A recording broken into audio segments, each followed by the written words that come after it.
The sudden shift to remote work during the pandemic eliminated commutes and provided schedule flexibility, but it also created an ergonomic disaster as millions of people worked from couches, beds, and dining tables without proper equipment or setup. We're now seeing the musculoskeletal consequences of that transition, and many of those problematic setups persist years later.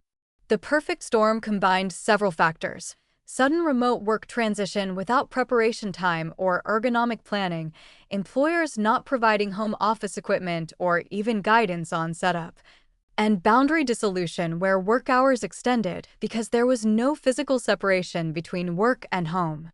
People worked longer hours, ate lunch at their desks or really, their kitchen tables, and lost the incidental movement that came from office environments. Home office assessment reveals common disasters. Laptop on the couch is catastrophically bad. You're looking down at a screen. Your back is unsupported. You might be partially reclined in a position that strains your neck. Working from bed is even worse, combining all the laptop problems with a surface that provides zero postural support. Dining chairs used for 8 hours daily lack lumbar support and adjustability, designed for sustained sitting. Kitchen tables are often the wrong height for keyboard work. Specific challenges make home ergonomics harder than office setup. Shared space with family means you can't leave an ideal setup in place. The dining table needs to convert back to eating surface. Small apartments lack room for dedicated workspace.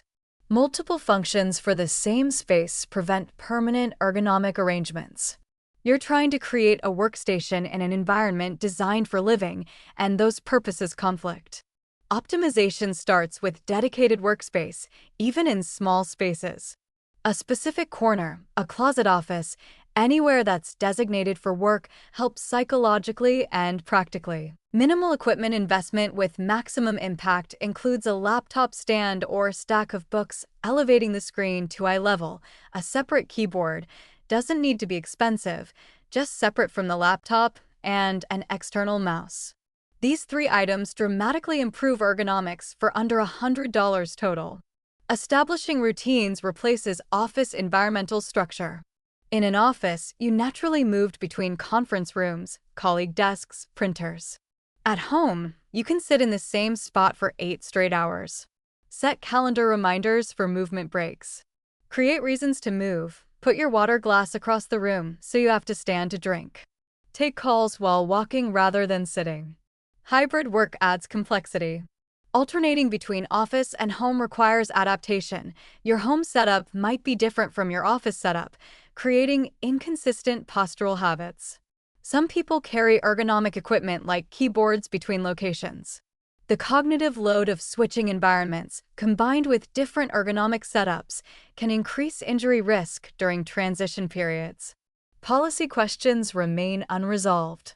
Employer responsibility for home office safety exists under OSHA regulations, but guidelines are unclear for remote work. Some employers provide stipends or equipment directly, others leave employees to manage on their own, creating inequity where only those who can afford proper setups protect their health. As remote and hybrid work become permanent features rather than emergency measures, this ambiguity is no longer sustainable. If work is happening at home, the risks are still work-related, even if the walls are different.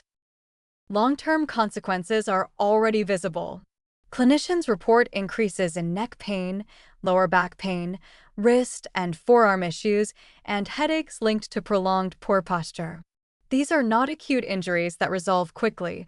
They are cumulative strain problems that worsen over years. A slightly flexed neck held for 8 hours a day, 5 days a week, translates into hundreds of hours of excess load on cervical structures annually. The body adapts poorly to that kind of chronic stress. There's also a productivity myth at play. Many people assume discomfort is the price of flexibility, but pain quietly erodes focus, endurance, and cognitive performance. When your shoulders are burning or your lower back is tight, attention narrows. Micro-adjustments, fidgeting, and fatigue increase. Over time, this reduces work quality and increases error rates, even if total hours worked go up.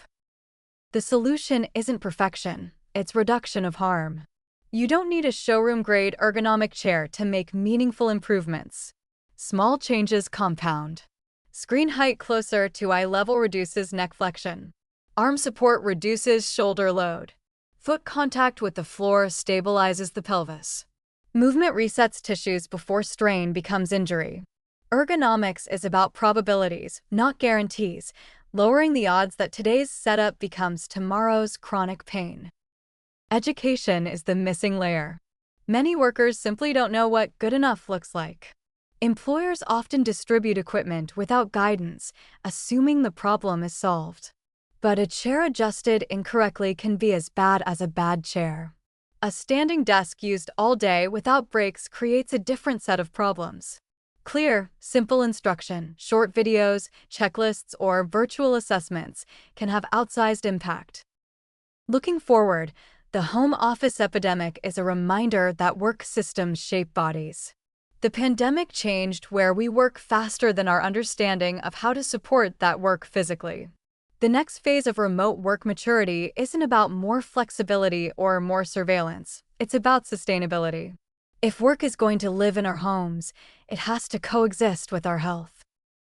Ignoring home ergonomics treats pain as an individual failure rather than a predictable outcome of system design. Addressing it acknowledges a simple truth: the human body did not evolve to work on a laptop, on a couch, for 8 hours a day. Designing around that reality is no longer optional, it's overdue.